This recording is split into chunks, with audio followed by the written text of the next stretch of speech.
Fala meu amigo, fala minha amiga, em especial a você, aluno do primeiro ano do ensino médio regular do estado de Minas Gerais.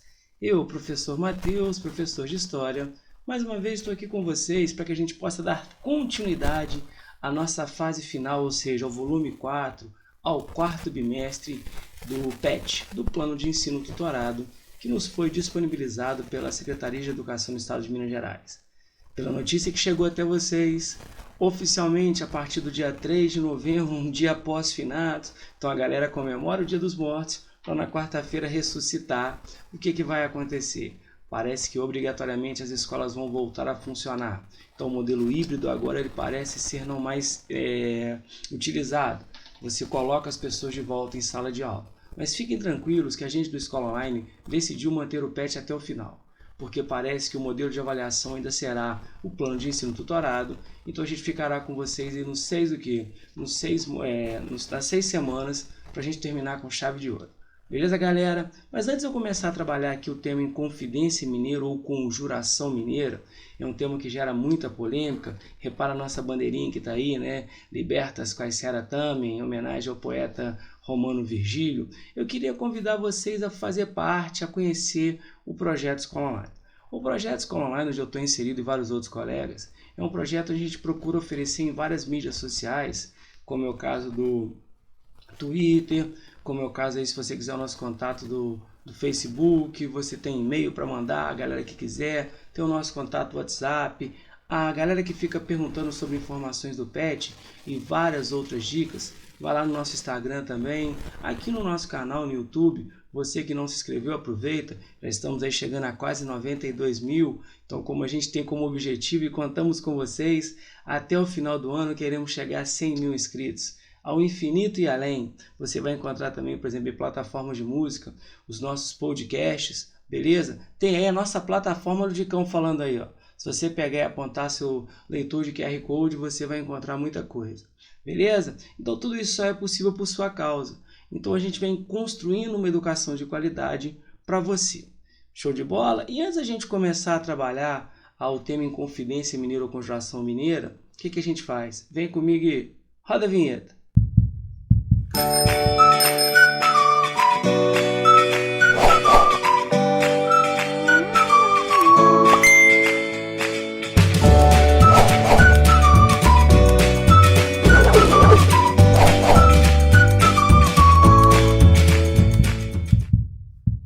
Bacana, né? Bora lá. Vamos trabalhar um pouquinho, porque o tempo urge, a Sapucaí é grande. Vamos fazer uma breve apresentação, como o PET nos coloca aqui, ó. A Inconfidência Mineira ou Conjuração Mineira, aí vem a primeira pergunta: professor, qual o termo que eu devo usar? Muito se fala que atualmente as pessoas preferem o termo conjurado. Por que não Inconfidência? Porque eu aprendi com a ideia de Inconfidência. Porque parece que quando se cria o movimento, quando o movimento ele nasceu e logo depois ele foi o que descoberto, a coroa portuguesa, para meio que queimar o filme, para meio que detonar o movimento, colocou nele o nome de Inconfidentes. Por quê? Porque há a história de uma traição. Porque imagina se hoje eu vou e te conto um segredo. Você se torna meu confidente, pessoa em quem confio. Se você sai contando meu segredo para os outros, você se torna um fofoqueiro, uma pessoa não confiável, um inconfidente. Então criou-se um tempo a ideia de que a Inconfidência era um movimento sem confiança, mas a gente vai ver que ele é muito maior do que isso. Então a gente usa mais o termo conjuração.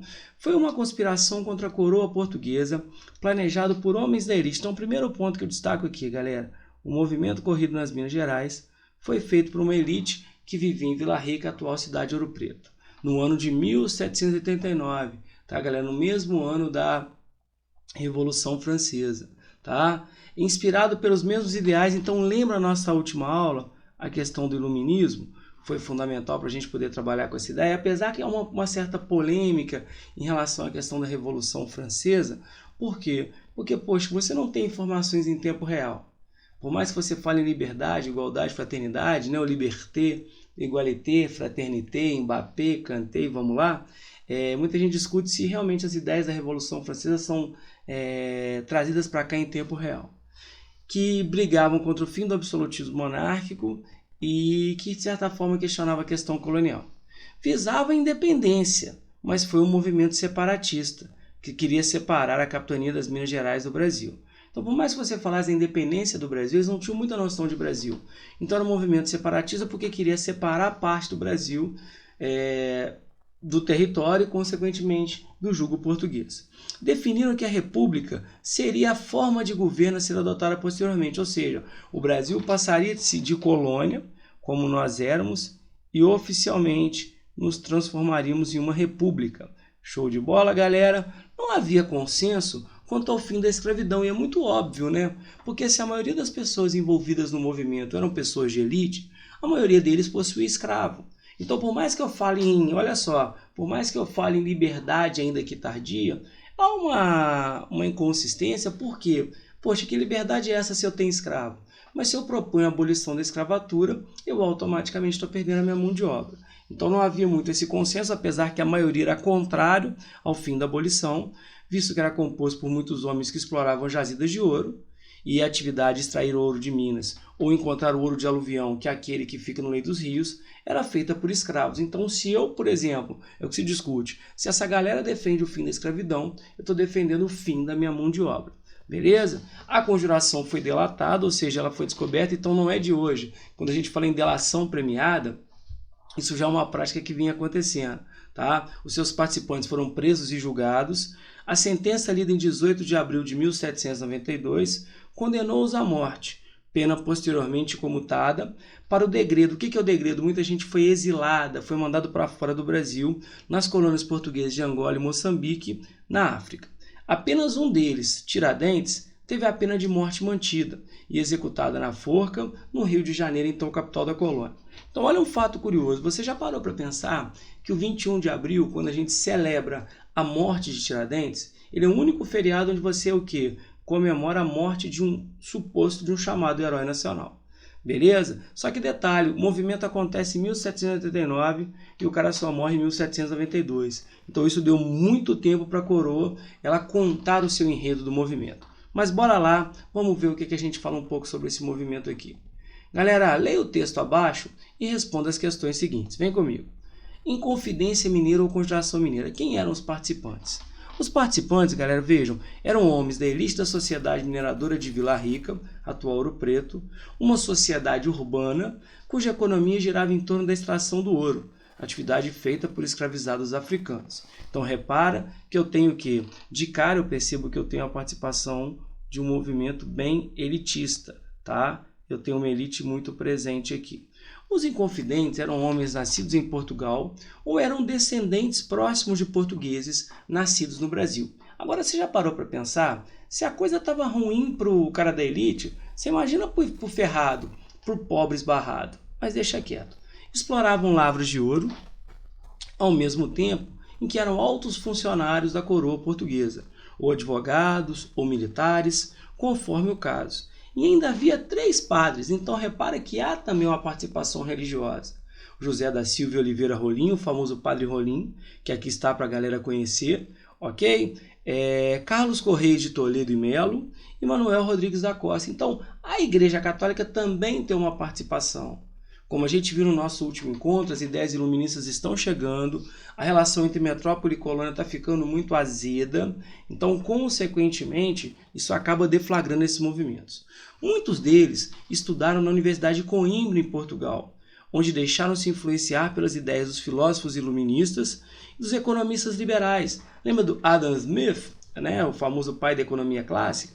Além da notícia de que as antigas 13 colônias da América tinham declarado sua independência em 1776, dando origem aos Estados Unidos da América, uma república democrática cuja Constituição foi aprovada em setembro de 1787. E, inclusive, dizem que os próprios membros da Conjuração Mineira vão mandar um membro do movimento encontrar com Thomas Jefferson, salvo engano, um cara chamado Joaquim Maia Murtinho, para pedir apoio dos Estados Unidos ao movimento que nascia aqui no Brasil. Tá? Então vejam que é uma coisa bem elitizada e que dá sequência. Bora lá. Esse grupo, composto por homens ricos, influentes e cultos, tinha entre eles um alferes. O que é um alferes? Antiga patente militar, equivalente ao posto atual de segundo tenente da cavalaria, o nosso querido Joaquim José da Silva Xavier. apelidado de Tiradentes. Quem que é? Esse aí, ó. Por exemplo, a galera fala que o Tiradentes é o único que morre porque ele é o mais pobre.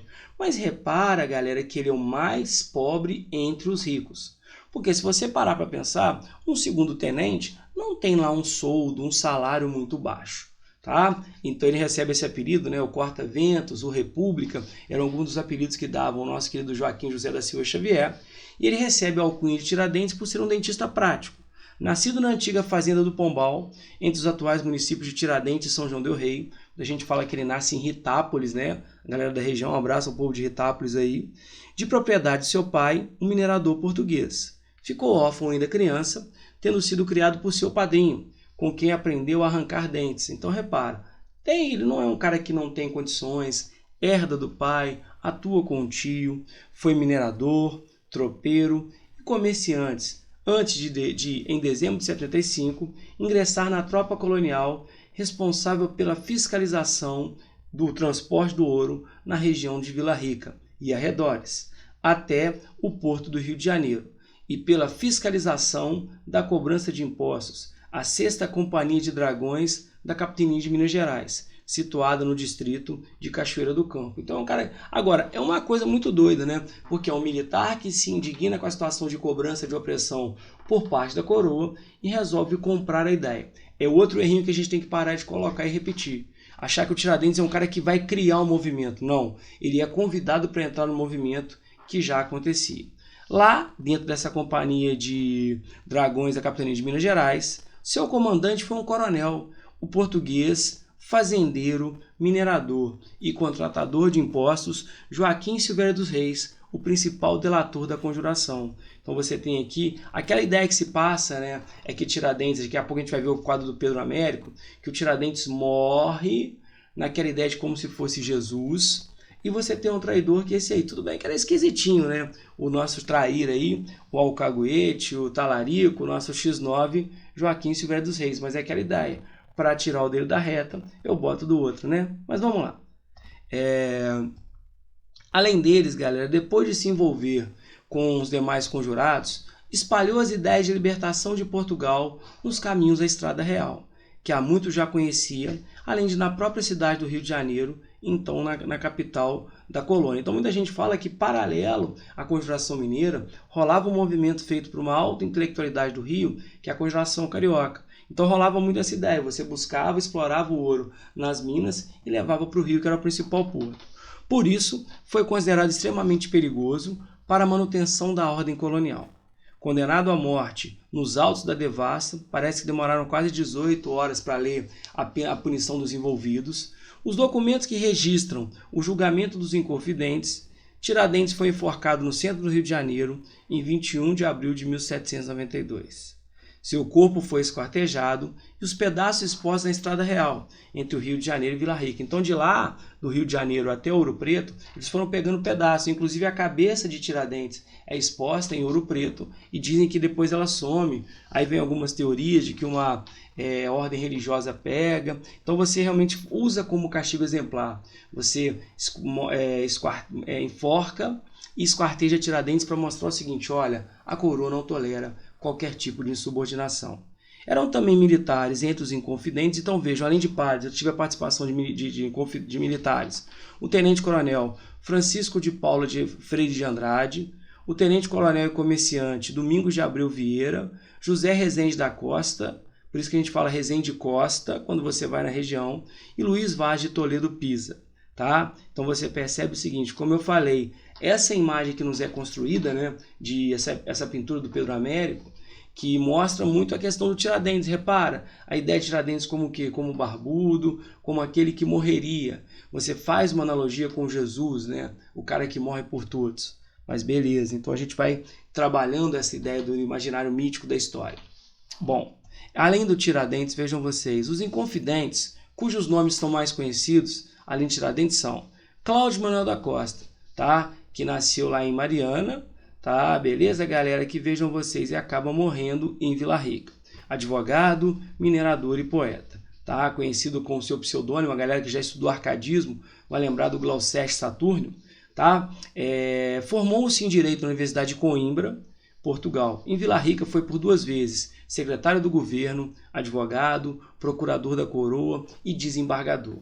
Foi interrogado apenas uma vez por sua participação na Inconfidência. Preso na Casa dos Contos, a versão oficial é de que ele enforcou-se em sua cela, versão questionada por historiadores que levantam a hipótese de que teria sido morto. Muita gente fala que ele foi enforcado, né? Ele foi suicidado, tem uma notícia que eles colocam dessa ideia. Mas então você tem Cláudio Manuel da Costa, um dos nomes mais conhecidos, né? A galera que estuda arcadismo aí traz a figura do Cláudio Manuel da Costa para dentro da nossa história. Além, é claro, de Inácio José de Alvarenga Peixoto, que nasce no Rio de Janeiro e vai morrer no Degredo lá em Ambaca, Angola. Advogado e poeta, a ele é atribuída a famosa ideia de usar na bandeira do movimento a inscrição em latim Libertas quae sera tamen, liberdade ainda que tardia, retirada do poeta romano Virgílio. Formou-se em Direito mais um na Universidade de Coimbra, foi ouvidor, juiz de direito da comarca de Rio das Mortes e minerador, em campanha em São Gonçalo do Sapucaí. Casou-se com Bárbara Eleodora, com quem teve 4 filhos e que sabia dos planos dos conjurados. Então, mais um nome importante, Alvarenga Peixoto, tá? Que traz aquela ideia de você o que colocar na bandeira. Muita gente fala que o triângulo da bandeira tem uma relação com a maçonaria, mas isso é muito. A gente poderia sentar horas para discutir símbolos, personagens. Então, nós temos aí o seguinte, galera, o Alvarenga Peixoto como importante também o que personagem do movimento. Não podemos deixar de falar dele, né? Tomás Antônio Gonzaga, que é um português e que também acaba morrendo no exílio em Moçambique. Advogado e poeta, tá? Você vai conhecê-lo como que estudou direito na Universidade de Coimbra. Em 1782 foi nomeado ouvidor, juiz de direito. Então vejam, todos eram de cargos importantes da comarca de Vila Rica. O principal nome do movimento literário, conhecido como arcadismo, é o autor dos versos de Marília de Dirceu e das cartas chilenas, escritas sob o pseudônimo de Critilo. Tá? Muita gente fala que ele tem o pseudônimo de Dirceu, ele usava alguns pseudônimos para poder escrever e condenar. Obra que satiriza então o governador da capitania de Minas Gerais, Luiz de Cunha Menezes. Então realmente rolava um pouco essa ideia, né, da questão literária também, como forma de satirizar. Temos aqui Tomás Antônio Gonzaga, um nome importante, como também José Álvares Maciel. Nasceu em Vila Rica e também acaba morrendo no exílio em Massangana, em Angola. Mineralogista, era filho do capitão mor de Vila Rica, de um mesmo nome. Aos 21 anos seguiu para Portugal para estudar filosofia natural na Universidade de Coimbra, onde conheceu as ideias dos iluministas e entusiasmou-se com a independência das 13 colônias inglesas da América. Então, é um cara que se empolgou demais com a independência dos Estados Unidos. Em Portugal, conheceu o Visconde de Barbacena, nomeado em 1788 como governador da capitania de Minas Gerais. Nesse mesmo ano, voltou para o Brasil. Tendo encontrado o Visconde de Barbacena, no Rio de Janeiro, foi convidado por ele a residir no Palácio dos Governadores em Vila Rica. Então muita gente fala que é o seguinte, ele é um cara que fica muito amigo do então governador da capitania de Minas Gerais. Tá? Quando ele aceita viver ali no Palácio dos Governadores, foi encarregado de encontrar novas jazidas de ouro em Sabará, Caeté e nos arredores de Vila Rica. Por quê? Mineralogista, estudava e tinha essa noção. Atividades a quais dedicou até 1789, quando foi detido, acusado de conspirar contra a coroa de Portugal. Por quê? Porque era o cara que passava as informações lá de dentro, era amigo do Visconde de Barbacena, né, o Conde de Assumar, então era ele que passava um pouco a fita do que acontecia. Inclusive eles falam que havia um plano de que você iria colocar o quê? Iria levar o movimento da Conjuração Mineira, que não chega de fato a ir às ruas, no dia que o governo estabelecesse o quê? A data de derrama. Para quem já estudou, o que é derrama? A cobrança de todos os impostos atrasados. Então repara que você tem um movimento bem consistente e que acaba infelizmente sendo deflagrado. Por quê? Porque você está colocando aqui o primeiro movimento oficialmente, falar nesse questionamento, em possibilidade de separar. Mas segue o barco, galera, vamos lá. Bom, por que a Inconfidência Mineira é considerado um movimento separatista? Por mais que eles falassem da independência, né, eu falo a questão de separatista porque eu queria separar a capitania de Minas Gerais do resto do Brasil e, consequentemente, quem sabe, que a ideia se espalhasse pelo Brasil. E por que é planejado por homens da elite? Porque são os membros. Tá? Então eu coloquei aqui, galera, como sugestão de resposta, muito óbvio, né? A ideia separatista é em função da proposta de separar a capitania de Minas Gerais do Brasil. e que a ideia, como eu falei, se espalhasse e que o Brasil viesse oficialmente a questionar a condição de colônia. E é uma questão de quê? Planejado por membros da elite, que realmente tinham contato, pessoas que estudavam fora, tinham contato com as ideias iluministas. Se você quiser colocar, mas essa galera que tem contato com o quê? Com as ideias na Europa, essa ideia se empolga muito com a independência dos Estados Unidos, você pode. Por quê? Estou colocando para vocês aqui uma sugestão de resposta. Agora, repito, se a coisa está ruim, você imagina para o resto do povo, galera. Então, você realmente vai trabalhar com o quê? Com membros da sociedade mineradora, aquela sociedade urbana de Vila Rica, atual Ouro Preto. Repara nessa imagem aqui, a galera fazendo uma alusão, inclusive, não sei se muita gente sabe, o símbolo inicial da bandeira, que eles realmente colocavam, era uma bandeira verde, a ideia da esperança e que depois acaba tendo o vermelho pelo sangue derramado. Show? Vamos lá, galera. Então é o seguinte. Situe a Inconfidência Mineira em seu contexto histórico. Você que está com o seu material aí, uma questãozinha de a gente completar, tá? Qual foi o século em que ela aconteceu, galera? Vejam vocês. Bom, a Inconfidência ela vai acontecer, a Conjuração Mineira, em 1789. Então ela vai acontecer o que, moçada? No século XVIII, no ano, como a gente acabou de falar, em 1789. E aonde que ela aconteceu, galera? Poxa, em Vila Rica, atual Ouro Preto, não é? Então você percebe muito essa questão. Outra coisinha, quais as ideias que influenciaram demais os membros? Como a gente viu, né, as ideias do movimento ilustrado ou as ideias do iluminismo. Então o iluminismo foi o grande responsável por estar trazendo essas ideias. Inclusive, não posso deixar de falar que eles, quando falavam da possível independência, se inspiraram na primeira colônia da América a conseguir emancipação.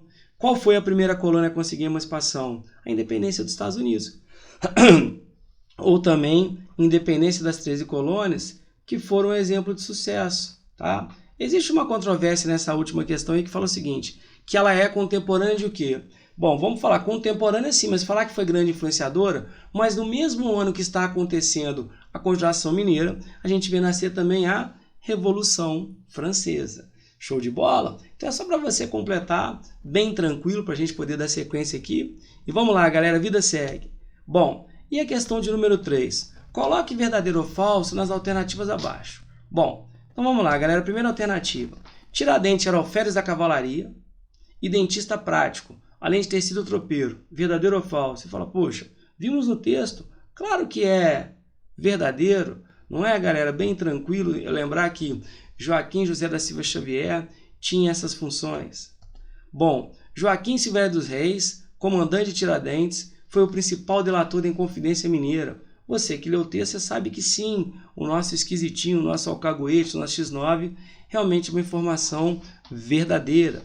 Beleza, galera? Não houve a participação de padres na Conjuração Mineira. Mostramos a ideia do Padre Rolim e outros 2. Tivemos 3 padres participando ativamente. Então, uma alternativa falsa. Beleza, galera? Vamos lá. Os inconfidentes que tinham curso superior estudaram em Portugal, na Universidade de Coimbra. Vejam, a gente falando muito sobre isso, o quanto a Universidade de Coimbra, propagadora das ideias iluministas, foi importante. Então, também verdadeiro. Outra, havia unanimidade entre os inconfidentes quanto à forma de governo a ser adotada após a independência. Se eu falasse em relação à questão da escravidão, por mais que a maioria fosse o que fosse favorável, você tem o que? Um questionamento. Mas muitos concordavam que, após a independência, a forma de governo adotada no Brasil seria a república, do latim res publicum. Então, galera, vejam vocês, essa aqui é o seguinte, é correta, tá? Havia esse consenso. Outra coisinha básica, Tomás Antônio Gonzaga, o nosso grande nome aí do arcadismo, tá? É também conhecido por ser o autor da obra poética Marília de Dirceu e das críticas ao governo, Carta Chilena. Então, também correto, verdadeiro. Então, gente, nessa maneira a gente termina a semana 2 e, como eu falei, mesmo com o retorno das aulas presenciais, estaremos aqui para ajudar vocês nesse processo. Show de bola, galera? Mais uma vez agradeço. Beijo no coração de cada um. Fiquem com Deus e até a semana 3. Tchau, tchau. Fui.